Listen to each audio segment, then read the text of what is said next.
بسم اللہ الرحمن الرحیم الحمد للہ رب العالمین والعاقبۃ للمتقین والصلاة والسلام علی سید الانبیاء والمرسلین وعلی آلہ وصحبہ اجمعین اما بعد قال مسلم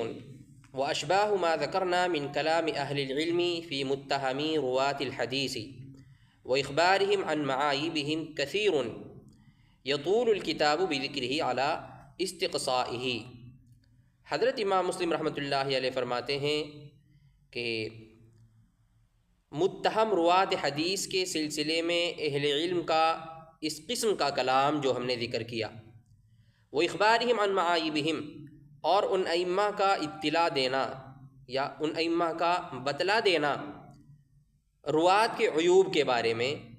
کثیر یطول الکتاب بذکرہ علی استقصائہ، اتنا زیادہ ہے کہ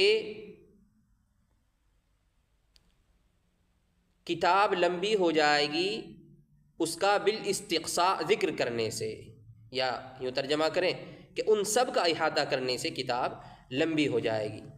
وفیما ذکرنا کفایۃ لمن تفہم وعقل مذہب القوم، یہاں دو لفظ آئے تفہم اور عقل، تو تفہم الکلام اس کا معنی ہوتے ہیں تھوڑا تھوڑا کر کے سمجھنا، اور عقل باب ضربہ سے مستعمل ہے، یہ عقل یعقل، اس کے معنی ہوتے ہیں جاننا سمجھنا اور غور و فکر کرنا۔ تو ترجمہ اس کا کریں گے کہ اور جتنی باتیں ہم نے بیان کی ہیں وہ ان لوگوں کے لیے بہت کافی ہیں جو محدثین کا نقطۂ نظر جاننا اور سمجھنا چاہتے ہیں، فیما قالو، اس سلسلے میں جو باتیں انہوں نے کہی ہیں، وبینوا، اور تفصیل سے بیان کی ہیں۔ مطلب یہ ہے کہ ناقدین فن نے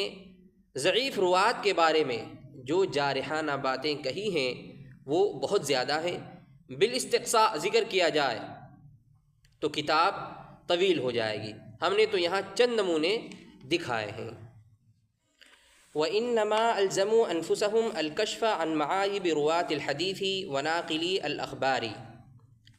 یہاں سے حضرت مصنف رحمۃ اللہ علیہ ایک سوال کا جواب دے رہے ہیں۔ سوال یہ ہے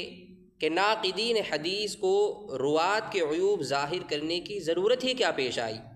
کسی کی برائی کرنا یہ کب صحیح ہے؟ تو یہ ایک سوال ہے، اس سوال کا جواب دیا حضرت مصنف رحمۃ اللہ علیہ نے۔ جواب کا حاصل یہ ہے کہ دین کی حفاظت و صیانت کے لیے ایسا کیا ہے۔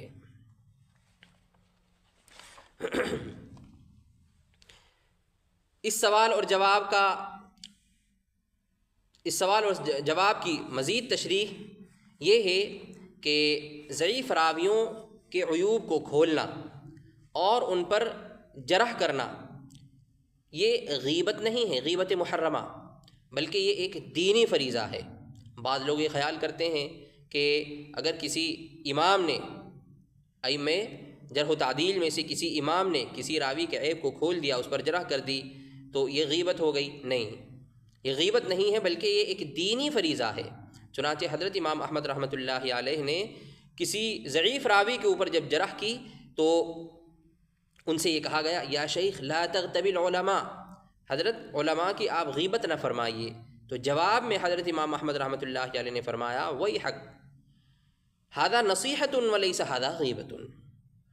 کہ یہ تم کیا کہہ رہے ہو، یہ خیر خواہی ہے، یہ غیبت نہیں ہے۔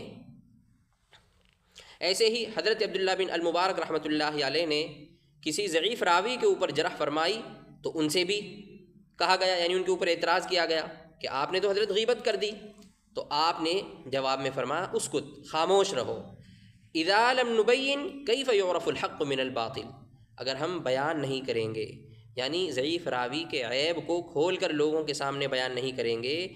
تو حق باطل سے کیسے پہچانا جائے گا؟ حضرت امام ترمذی رحمۃ اللہ علیہ نے کتاب العلل کے اندر لکھا ہے اسی سلسلے میں، انہم تکلموا فی الرجال، کہ ائمہ جرح و تعدیل نے رجال کے بارے میں، یعنی ضعیف راویوں کے بارے میں کلام کیا ہے، وضاعفوا، اور ان کی تضعیف کی ہے، وَإِنَّمَا حَمَلَهُمْ عَلَى ذَلِكَ عِنْدَنَا وَاللَّهُ أَعْلَمُ النَّصِيحَةُ لِلْمُسْلِمِينَ، اور ضعیف راویوں کی تضعیف پر اور ان کے بارے میں کلام کرنے پر ان ائمہ حدیث کو اور ان ائمہ جرح و تعدیل کو کس چیز نے ابھارا؟ فرماتے ہیں النصیحۃ للمسلمین، مسلمانوں کے لیے خیر خواہی کے جذبے نے ابھارا ہے۔ لا یظن بہم انہم ارادوا الطعن علی الناس والغیبہ، ان ائمہ جرح و تعدیل کے بارے میں یہ خیال نہیں کیا جا سکتا، یہ گمان نہیں کیا جا سکتا کہ انہوں نے اس جرح سے لوگوں پر طعن و تشنیع کا ارادہ کیا ہو یا لوگوں کی غیبت کرنا ان کا مقصود ہو، یہ ان کے بارے میں گمان نہیں کیا جا سکتا۔ اور پھر حدیثیں جو ہیں ان کا تعلق دین سے ہے، کیونکہ حدیثوں کے ذریعے سے احکام کی تشریع عمل میں آتی ہے، یعنی حدیثوں کے ذریعے سے ہی پتہ لگتا ہے کہ کیا چیز حلال ہے، کیا چیز حرام ہے، حدیثوں کے ذریعے سے ہی پتہ لگتا ہے کہ ہمیں کس چیز کے کرنے کا حکم دیا گیا ہے اور کس چیز کے نہ کرنے کا ہمیں حکم دیا گیا ہے۔ جو اچھے کام ہیں ان کے کرنے کی ترغیب ہمیں حدیثوں سے ہی معلوم ہوئی ہے، اور جو نہ کرنے کے کام ہیں، برے کام ہیں، ان کے بارے میں ڈرایا گیا ہے ہمیں کس چیز؟ حدیث کے اندر ہی۔ تو حدیث کا تعلق چونکہ دین سے ہے، لہذا جب حدیثوں کا تعلق دین سے ہے تو حدیثوں کو روایت کرنے والا جو راوی ہے، اگر وہ سچائی اور امانت داری کا سرچشمہ نہ ہو، بلکہ اس راوی کے اندر کوئی عیب ہو، اور اس راوی سے جو شخص حدیث کو روایت کرے، نقل کرے، وہ اس کے عیب کو، اس راوی کے حال کو جانتا بھی ہے، تو اس روایت کرنے والے پر ضروری ہے کہ وہ لوگوں سے اس راوی کا یعنی مروی عنہ کا حال بیان کر دے۔ اگر بیان نہیں کرے گا تو وہ راوی گنہگار ہوگا اور مسلمانوں کے ساتھ خیانت کرنے والا شمار ہوگا۔ حضرت مصنف رحمۃ اللہ علیہ فرماتے ہیں اذ لا یؤمن علی بعض من سمع تلک الاخبار ان یستعملها، یعنی جو لوگ حدیثوں کو سنیں گے تو ہو سکتا ہے کہ وہ ساری کی ساری حدیثیں یا ان میں سے بعض حدیثیں ایسی ہوں کہ وہ آدمی، سننے والا آدمی جو ہے، ان حدیثوں پر عمل کرے، حالانکہ احتمال ہے کہ اس راوی کے کمزور ہونے کی وجہ سے، کیونکہ اس میں عیب ہے، تو راوی اگر وہ کمزور ہے تو احتمال ہے کہ اس کی بیان کردہ جو روایتیں ہیں وہ اکثر یا ساری کی ساری ہی بے اصل ہوں اور جھوٹی ہوں، اور ظاہر بات ہے بے اصل اور جھوٹی باتوں پر اور حدیثوں پر عمل کرنا آدمی کی دینداری کے لیے نقصان کی بات ہے، سخت مضر ہے۔ اس لیے ضعیف راویوں کے اوپر جرح کرنا یہ غیبت محرمہ کے اندر داخل نہیں ہے، اس غیبت میں داخل نہیں ہے جو کہ حرام ہے، بلکہ یہ ایک دینی فریضہ ہے۔ تو یہ اس کی تھوڑی سی تشریح تھی۔ تو خلاصہ یہ ہے کہ انما الزموا انفسهم الکشف عن معایب رواة الحدیث، ٹھیک ہے، یہاں سے حضرت مصنف رحمۃ اللہ علیہ نے اس سوال کا جواب دیا ہے۔ کیا ہے سوال؟ سوال یہ ہے کہ ناقدین حدیث کو روات کے عیوب ظاہر کرنے کی ضرورت ہی کیا پیش آئی، کسی کی برائی کرنا یہ کب صحیح ہے؟ تو جواب کا حاصل ابھی ذکر کر دیا تھا، جواب کا حاصل یہ ہے کہ ایسا ائمہ جرح و تعدیل نے دین کی حفاظت و صیانت کے واسطے کیا ہے۔ جی اب اس پوری عبارت کا آپ ترجمہ ملاحظہ فرمائیں۔ وَإِنَّمَا أَلْزَمُوا أَنفُسَهُمْ الْكَشْفَ عَنْ مَعَائِبِ رُوَاةِ الْحَدِيثِ وَنَاقِلِي الْأَخْبَارِ، اور محدثین نے اسی لیے اپنے ذمے لیا ہے، کس چیز کو ذمے لیا ہے؟ الکشف، یہ مفعول بھی ہے، الکشف عن معایب رواۃ الحدیث، رواۃ حدیث، وناقلی الاخبار، اور ناقلین اخبار کے عیوب کو کھولنا، وافتوا بذلک حین سئلوا، اور جب ان سے اس بارے میں پوچھا گیا، یعنی ضعیف راویوں کے بارے میں سوال کیا گیا ان ائمہ سے، تو انہوں نے فتویٰ دیا ہے، اسی بات کا فتویٰ دیا ہے کہ ان پر جرح کی جائے۔ کیوں؟ لما فیہ من عظیم الحظ، کیونکہ اس میں بڑا فائدہ ہے۔ اذ الاخبار فی امر الدین، کیونکہ دینی روایات انما تأتی بتحلیل او تحریم او امر او نہی او ترغیب او ترہیب، وارد ہوتی ہیں، تأتی کے معنی آتی ہیں یعنی وارد ہوتی ہیں تحلیل و تحریم یا امر و نہی یا ترغیب و ترہیب ہی کے بارے میں۔ فإذا كان الراوي لها ليس بمعدن للصدق والأمانة، بس جب حدیث کا راوی سچائی اور امانت داری، معدن کے معنی ہوتے ہیں کان، ٹھیک ہے، سر چشمہ، پس جب راوی صدق و امانت کا سرچشمہ نہیں ہوگا، ثم اقدم علی الروایت عنہ من قد عرفہ، پھر اس سے وہ شخص روایت کرنے لگے من قد عرفہ، جو اس کا حال جانتا ہے، ولم یبین ما فیہ لغیرہ ممن جہل معرفتہ، پھر اس سے ولم یبین، اور اس مروی عنہ میں جو خرابی ہے اس کو بیان نہ کرے، ممن جہل معرفتہ، ان لوگوں سے جو اس کے حال سے واقف نہیں ہیں، کان آثما بفعلہ ذلک غاشا لعوام المسلمین، تو وہ شخص اپنے اس عمل سے گنہگار ہوگا اور عام مسلمانوں کو دھوکہ دینے والا ہوگا۔ دیکھیے یہ جو عبارت آئی ہے انما تأتی بتحلیل او تحریم، اس عبارت سے معلوم ہوا کہ جس طرح تحلیل و تحریم کے مضمون میں ضعیف حدیث کا اعتبار نہیں ہے، اسی طرح ترغیب و ترہیب کے مضمون میں بھی ضعیف حدیث کا اعتبار نہیں ہے، اور اس کے قائل ہیں حضرت امام بخاری، یحییٰ بن معین، ابن حزم، ابو بکر بن العربی، اور حضرت امام ترمذی رحمۃ اللہ علیہ نے بھی کتاب العلل کے اندر یہی بات لکھی ہے، چنانچہ فرماتے ہیں فَكُلُّ مَنْ رُوِيَ عَنْهُ حَدِيثٌ مِمَّنْ يُتَّهَمُ أَوْ يُضَعَّفُ لِغَفْلَتِهِ وَلِكَثْرَةِ خَطَئِهِ ولا يعرفون ذلك الحديث إلا من حديثه ولا يعرف ذلك الحديث إلا من حديثه فلا يحتج به۔ تو حضرت امام ترمذی رحمۃ اللہ علیہ کی اس عبارت کا حاصل بھی یہی ہے کہ جس طریقے سے تحلیل و تحریم کے مضمون میں ضعیف حدیث کا اعتبار نہیں ہے، ترغیب و ترہیب کے مضمون میں بھی ضعیف حدیث کا اعتبار نہیں ہے۔ تو یہ ایک قول ہوا، یعنی امام بخاری، یحییٰ بن معین، ابن حزم اور ابو بکر ابن العربی کا یہ ایک قول ہے، اور لیکن جمہور علماء جو ہیں وہ یہ فرماتے ہیں کہ فضائل کے اندر اور ترغیب و ترہیب کے اندر ضعیف حدیثوں کو ذکر کیا جا سکتا ہے۔ یہ دو قول ہو گئے، ایک جمہور کا اور پہلا قول امام بخاری وغیرہ کا۔ اور اس سلسلے میں ایک تیسرا قول بھی ہے، یعنی ضعیف حدیثوں پر عمل کرنے کے سلسلے میں تیسرا قول وہ کیا ہے؟ وہ یہ ہے کہ احکامات میں بھی ضعیف حدیث کا اعتبار ہوگا، احکامات کے اندر بھی ضعیف حدیثوں کا اعتبار ہوگا۔ حضرت امام احمد رحمۃ اللہ علیہ کی ایک روایت اسی کے مطابق ہے، اور حضرت علامہ ابن قیم رحمۃ اللہ علیہ کے بقول یہی تمام ائمہ اور فقہا کا قول ہے۔ تمام ائمہ اور فقہا اس بات پر متفق ہیں کہ ضعیف حدیث کا اعتبار ہوگا احکامات کے اندر بھی۔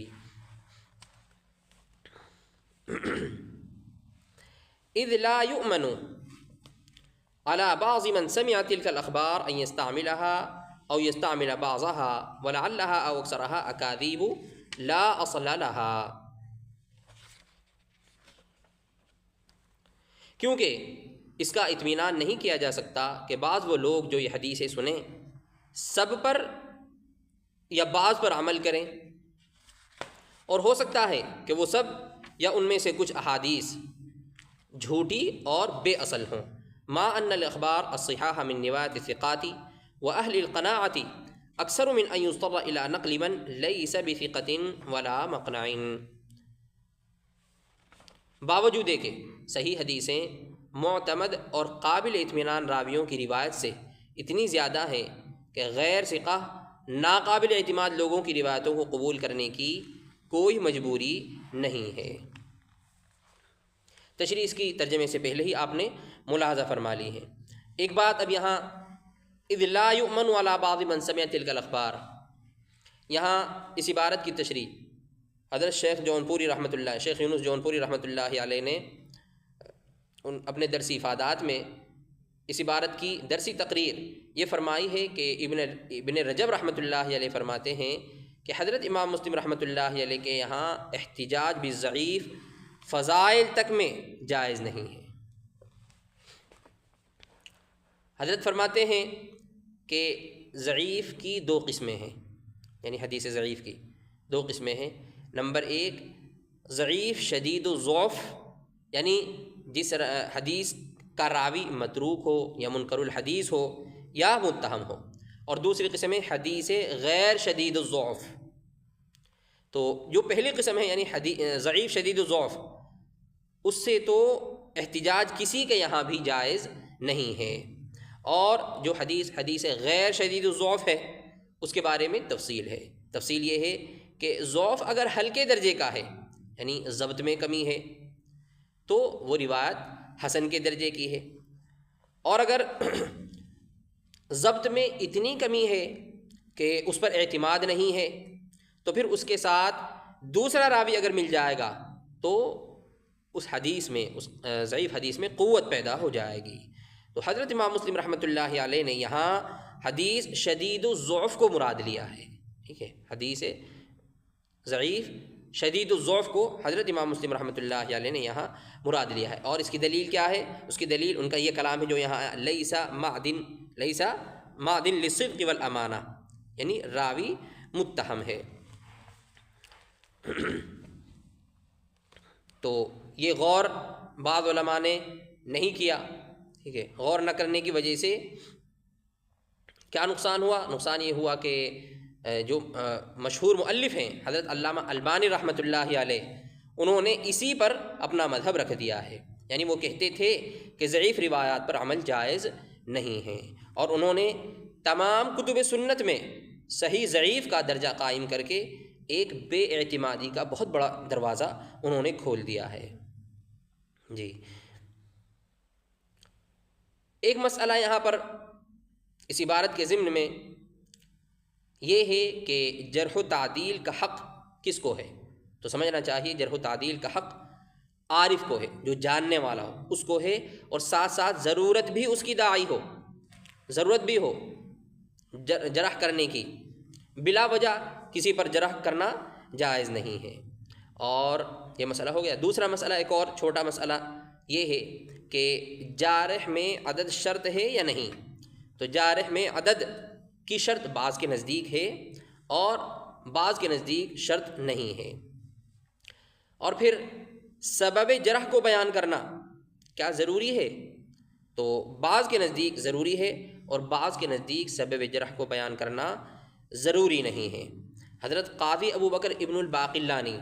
فرماتے ہیں کہ اگر جارح عارف ہے تو سبب بیان کرنا ضروری نہیں ہے، اور اگر جارح عارف نہیں ہے تو پھر سبب بیان کرنا ضروری ہے۔ وَبِهِ اختار الخطیب البغدادی۔ جی، آگے جو عبارت آ رہی ہے وَلَا أَحْسِبُ كَثِيرًا مِمَّنْ يُعَرِّجُ مِنَ النَّاسِ،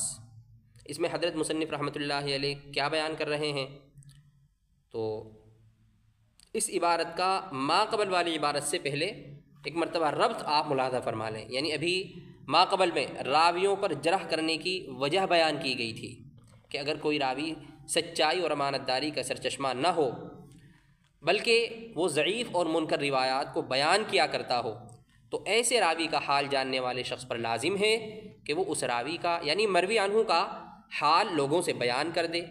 کیونکہ اگر یہ راوی جو مروی عنہ کے حال سے واقف ہے لوگوں سے اس کا حال بیان نہیں کرے گا تو راوی گنہگار ہوگا اور مسلمانوں کے ساتھ دھوکہ کرنے والا اور خیانت کرنے والا شمار ہوگا۔ اب یہاں وَلَا أَحْسِبُ كَثِيرًا مِمَّنْ يُعَرِّجُ مِنَ النَّاسِ، اس عبارت کے اندر یہ بات آ رہی ہے کہ جو محدثین ضعیف حدیثوں اور مجہول سندوں پر اعتماد کرتے ہیں اور ان حدیثوں کی روایت کو معتبر سمجھتے ہیں، حالانکہ وہ محدثین جانتے ہیں کہ ان حدیثوں میں کمزوری ہے، پھر بھی ان کمزور حدیثوں کو وہ طلباء کے سامنے بیان کرتے ہیں۔ مصنف فرماتے ہیں کہ میرے خیال میں اس کی وجہ کیا ہے؟ کیوں وہ وہن اور ضعف کے باوجود، توہن اور ضعف کے باوجود ان حدیثوں کو بیان کرتے ہیں؟ اس کی وجہ صرف یہ ہے ارادۃ التکثیر، یعنی جذبہ تکثیر، یعنی ایسے محدثین اپنی واہ واہی چاہتے ہیں فقط، ٹھیک ہے، کہ سبحان اللہ فلاں محدث کے پاس کس قدر حدیثیں ہیں، وَأَلَّفَ مِنَ الْعَدَدِ، اور فلاں محدث کی کتنی زیادہ تصنیفات ہیں۔ بس یہی جذبہ جو ہے ان کو ہر قسم کی حدیثیں بیان کرنے پر ابھارتا ہے، خواہ وہ حدیثیں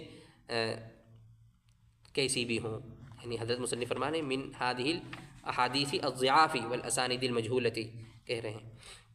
اور پھر اخیر میں حضرت مصنف رحمۃ اللہ علیہ ان محدثین کی اس غلط روش پر تبصرہ کرتے ہوئے فرماتے ہیں ومن ذهب في العلم هذا المذهب وسلك ھذا الطریقہ فلا نصیب لہ فیہ، یعنی جن لوگوں کا یہ نظریہ ہے ان کا علم حدیث میں کوئی حصہ نہیں ہے۔ وکان بأن یسمى جاہلا اولی من ان ینسب الی علم، اور ایسے محدث عالم کہلانے کے بجائے جاہل کہلانے کے زیادہ حقدار ہیں۔ جی ملاحظہ فرمائیں ترجمہ عبارت کا، ولا احسب كثيرا ممن يعرج من الناس على ما وصفنا من هذه الاحاديث الضعاف والاسانيد المجهولة ويعتد بروايتها بعد معرفته بما فيها من التوهن والضعف الا ان الذي يحمله على روايتها والاعتداد بها ارادة التكسير بذلك عند العوام۔ ملاحظہ فرمائیں اس عبارت کا ترجمہ، اور میں یہی گمان کرتا ہوں کہ بہت سے وہ لوگ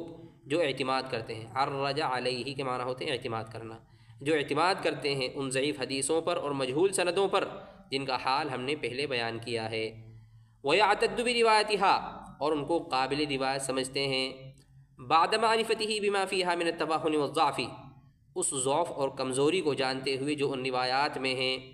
الا ان الذی یحملہ علی روایتها والاعتداد بها ارادۃ التکثیر بذلک عند العوام، ان لوگوں کو عوام کے نزدیک تکثیر حدیث کا جذبہ ہی ابھارتا ہے ان حدیث کو روایت کرنے پر، والاعتداد بها، اور ان کی طرف التفات کرنے پر۔ وَلِأَن يُقال، یہ وَلِأَن يُقال جو ہے واو عاطفہ ہے، یہ عطف ہے ارادۃ التکثیر پر۔ وَلِأَن يُقال، اور یہ بات اس لیے ہے کہ کہا جائے، ما اکثر ما جمع فلان من الحدیث، فلاں محدث نے کس قدر حدیثیں جمع کی ہیں، وَأَلَّفَ من العدد، اور ان کی کتنی زیادہ تصانیف ہیں، ومن ذهب في العلم هذا المذهب، اور جو شخص فن حدیث میں یہ نقطۂ نظر رکھتا ہے، وسلک هذا الطریقہ، اور اس رستے پر چلتا ہے، فلا نصیب له فیہ، اس کا فن حدیث میں کوئی حصہ نہیں ہے، وکان بأن یسمى جاہلا اولی من ان ینسب الی علم، اور وہ شخص عالم کہلانے کے بجائے جاہل کہلانے کا زیادہ مستحق ہے۔ جی یہ بات میں یہاں مکمل ہو گئی ہے مقدمے کے بالکل اخیر میں۔ اب حدیث معنعن کی ایک بحث آ رہی ہے، اس کو بڑی اہمیت کے ساتھ حضرت مصنف رحمۃ اللہ علیہ نے بیان فرمایا ہے، وہ اگلے سبق میں انشاءاللہ لیں گے۔